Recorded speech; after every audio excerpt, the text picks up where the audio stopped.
Good evening and welcome to our program. I'm your host, Nicole Hales. This evening, we will be discussing the special elections which took place yesterday, where police, military, and election day workers voted. We will also continue to look at candidates contesting the September 3 general election. Joining me in the discussion are political analyst and acting director of institutional research at Northern Caribbean University, Paul Bourne. And later on, we will hear from People's National Party candidate for Manchester Central, Peter Bunting, and the Jamaica Labour Party's candidate for St. James West Central, Marlene Malahoo Fort. Good evening, Paul, and thanks for joining us. Good evening, and I'm glad to be here. After yesterday's special election, the Electoral Office of Jamaica indicated a 56% turnout of police, military, and election day workers. In your opinion, Paul, what could have caused this turnout? I think a part of it would be the fear of the COVID-19 pandemic. A number of persons are still somewhat fearful, and I think that is playing on people's mind. However, when you look at the numbers would be indicating that overall, the participation is even higher than that of the general population. So that's a good sign, but the fear factor is creating some problem in the society. A further breakdown of the numbers show total military personnel registered to vote 4,181, but only 982 cast their ballots. What message is the military sending to the government and even the opposition who is seeking to take over after September 3? Well, when I saw the numbers, it first indicated to me that there is a level of apathy in the system. There's a level of distrust in what is going on, and the military is indicating to those who will govern the society that they are not confident in what they are doing. And this is why the figures are saying 23%. And we need to take this into consideration and move on from here. So even though the military, we saw a 23% turnout who voted yesterday in the special election, a far larger amount of election day workers voted, over 20,000 of a list from 31,084. That's 66% voter turnout right there. Paul, how will that change the numbers come September 3? I'm not sure if they'll actually change the numbers, but it's a good indication in terms of the level of confidence of those electoral day workers in the system. And it would be good if that can be actually generated to the general society for a person to get that sort of commitment and go out and actually execute their constitutional rights. A good sign is ahead, but I'm not sure it will tell us anything at the moment. What advice would you give to the public as it relates to voting come this Thursday? Well, voting is a right, and the fact that it's a right, and one should actually understand as well, that not only voting is a right, but voting indicates not only your choice, but that of the governance of the society. And therefore, I'm encouraging persons to go out and vote, irrespective of all the issues that are underlying in society. Because if you do not vote, you will not select the person you intend to govern you, and that will be a problem later. Earlier today, we met with the People's National Party candidate for Manchester Central, Peter Bunting. He spoke about some of the things he accomplished as the current Member of Parliament. Here's what he had to say. We identified 3 pillars. The first was the ICT or BPO sector, that we would get a big operation in Manchester to compensate for the fallout of the employment from Kirkvine. We did that, and Sutherland Global and Ward Avenue employed about 2,000 young persons over the last 5 years or so. The second pillar that we looked on was education and expanding the educational infrastructure so that the sector itself becomes a source of employment and innovation. And we added 2,000 new quality high school spaces. We have somewhere between 1,300 and 1,500 teachers employed in this constituency alone. We've built one brand new high school, the Mount St. Joseph Catholic High School. We have converted Bel-Air High from a private institution to a grant-aided institution. And between these two, we've added 2,000 quality high school spaces. We built an entirely new primary school, Belfield Primary School. We built classroom blocks at multiple schools to take them off the shift system and to reduce overcrowding. So Mandeville Primary, a 12 classroom block. Macintosh Primary, 12 classrooms. Zion Hill Primary, we put in an entirely new main classroom block, replacing a whole Spanish NOG structure that was putting children at risk. We built 3 entirely new basic schools at Banana Ground, at Georges Valley, and at Anna Miller. We have given about $100 million in scholarships and grants to students at the primary, secondary, and tertiary level. Mr. Bunting further outlined additional projects that are currently being worked on. The third has been healthcare, and in a sense, this is where we have some work to go. We have planned for Mandeville Regional Hospital to be a Type A in transition. It's now designated a Type A hospital in transition. What this means is a Type A hospital is a hospital, we only have 3 in Jamaica, KPH, Cornwall Regional, and University Hospital. It can, with a wide range of services, can handle almost any type of case. Mandeville Regional would become the only such facility in central Jamaica. So it will be the premier healthcare facility in central Jamaica.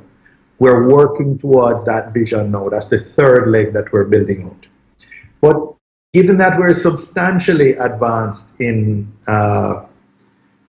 terms of achieving the objectives of that original plan, we're now expanding the plan, and we're going to a 4th pillar, which is around lifestyle and entertainment. And we're putting in 4,000 new housing solutions through the NHT. Private developers are also putting in hundreds of additional housing solutions. We have a mixed facility at Proven, which is a mix of commercial and residential, shops, restaurants. Ground is being broken on that facility now in this very month. And generally speaking, we want Central Manchester to be the place of choice to work, raise families, do business, retire, etc. When asked how the COVID-19 scare deterred his campaign and the right of persons in isolation to vote, this is what Mr. Bunting had to say. Not at all. It did take me off the road for a few days while I waited on the results of the test. But the entire campaign has had to transition from the high touch type of campaign, high personal, face-to-face touch, mass meetings, large motorcades, to it has had to adapt to more social media, more telephone conversations, etc. So we have a very capable team, very creative, very innovative, and we have adapted to the new reality. Persons, for example, who are in quarantine, they've not been tested or determined to be infected, but they're in quarantine as a precaution. It would not be right to deny those persons the opportunity to, participate in our democracy. So I welcome the opportunity for them to participate. I believe that the EOJ has taken all necessary safety precautions. In particular, for persons who are infected, they will only be able to come in the final hour. So that should, avoid contact with the vast majority of persons participating in the electoral process during the course of the day. Paul, we just heard from Peter Bunting. He's running against the Jamaica Labour Party's candidate, Rhoda Moy Crawford, who is looking to unseat him, while the independent candidate, Ron Chung, he's speculated to do even more damage by turning away votes for both the GLP and PNP to himself. Your thoughts?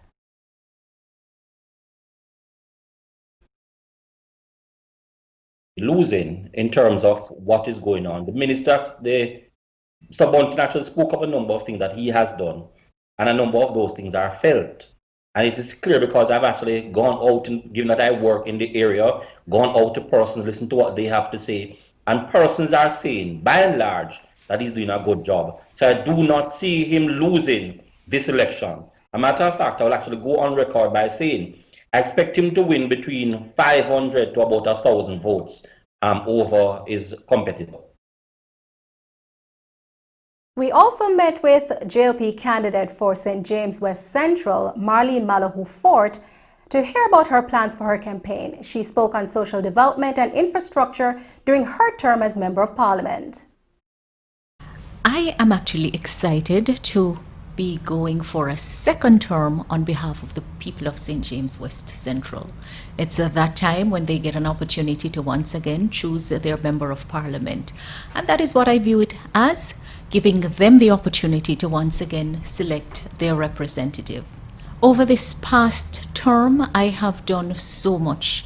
In fact, just before I began this interview, someone called to say, I've lived in this seat for 65 years and never before have I seen so much work done in a single term by a Member of Parliament.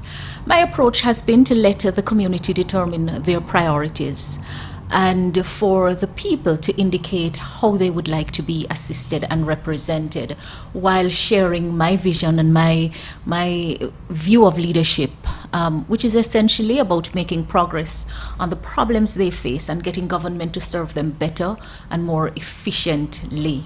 So we have infrastructure. My goodness, the community roads are a major priority for the people. And over this past term, I've had more than 53 roads rehabilitated, a lot by any standard, but still a drop in the bucket. There are many communities that are waiting for their road and their infrastructure to be rehabilitated and then maintained. So it's going to continue the infrastructure rehabilitation work and putting in where possible. And then there is the development side for the people, the young people in particular, who need opportunities, many of them who have fallen by the wayside. It's about second chances, and then who just move through the years of their lives and are, their eyes are now open and they're yearning for a better life. And it's to do all I can to enable them to be better at whatever it is that you choose to do. This for me is the most rewarding part of representing the people. Mrs. Malahoo Fort also spoke on how COVID-19 has affected her campaign and her constituents. The COVID pandemic has brought on very challenging times for the whole world, and for us here in Jamaica, and more so for us in St. James, where a lot of lives revolve around the tourism product. And I know many are hard hit by it. And so I say it's safety first. The COVID is no joke. Some people may think that everybody else can catch it and not me. I urge you to heed the cautions, wear the masks, keep your hands clean, keep the distance, because the disease spreads with people. Insofar as my campaign is, I was never one for large crowds. Even though you can't avoid it with the politics, people will gather quite enthusiastically. But for the most part, I have been going about the constituency quietly, meeting the people on a one-on-one. And so that has not changed for me. In fact, someone again joked to say, but MP, you've never been one for big crowd when you're doing your work. So this must come easy for you. I would say it's not as difficult an adjustment, but I recognize that people still want to be very close to you. I am also required to keep you safe and keep myself safe.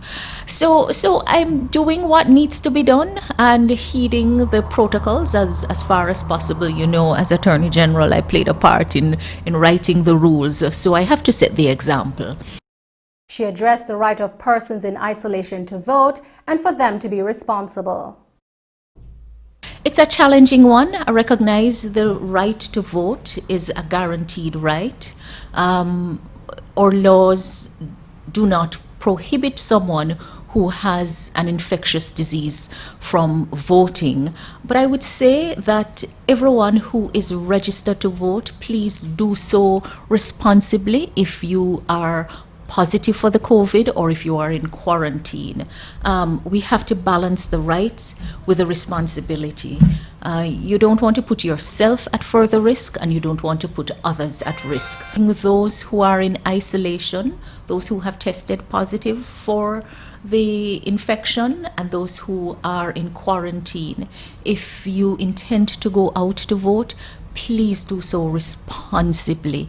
It's not about taking away your right, but it's just ensuring that you're not further endangered and that others are not endangered in the process. Ground seats where the PNP is going after with their candidate, Dr. Andre Horton. Your response to this one? That both PNP and JP would want to win. But I do not see young Andre Horton coming in for the first time and actually winning this one. In terms of the number of votes that I'm thinking that the winner will get here is not going to be much in terms of my projection. I'm looking for between 300 to 500 votes extra. But I'm calling this one for Mrs. Malahoo Ford. Any final comments before we go? Well, it has been a pleasure, and this COVID pandemic is actually recreating the space in terms of how we campaign, how we see election, and it also will mean something for how people actually vote. What I want persons to do is to go vote, and for those who are in quarantine as well as those who are carrying out the virus, I'm saying be responsible in what you do. Ensure that other persons are equally protected as you are. Nobody wants to take away your rights. Ensure that you go, you vote. And for the other person, we want a violent-free election. We want to see persons participate and let the winner be declared based on who vote and not based on violence. Thank you so much for those comments, Paul. And that's our show for this evening. Our guest this evening, political analyst and acting director of institutional research at Northern Caribbean University, Paul Bourne, People's National Party candidate for Manchester Central, Peter Bunting, and Jamaica Labour Party candidate for St. James West Central, Marlene Malahoo Ford. I'm Nicole Hales. Thanks for watching.